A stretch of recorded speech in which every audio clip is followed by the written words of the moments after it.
स्वामी म्हणतात, "अरे बाळा, एवढं का घाबरतोस? संकट तर येणारच. हे जीवनाचं सत्य आहे. पण जर तू थांबलास, तर सगळं संपलंच समज. म्हणून सांगतो, उठ आणि पुढे चालत राहा. आणि मला अजिबात विसरू नकोस. जेव्हा जग तुला धुतकारेल, बाजूला करेल, तेव्हा माझं स्मरण कर.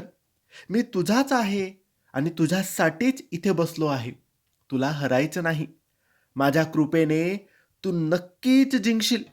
श्रद्धा ठेव बाळा. तू एक पाऊल पुढे टाक. मी तुझ्यासाठी 10 पाऊल पुढे येईन. मी श्री स्वामी समर्थ, तुझा रक्षक आणि तुझा मार्गदर्शक आहे. स्वतःवर विश्वास ठेव आणि माझं नामस्मरण कर. मी तुझ्याशी अखंड, अचल आणि अविचल आहे.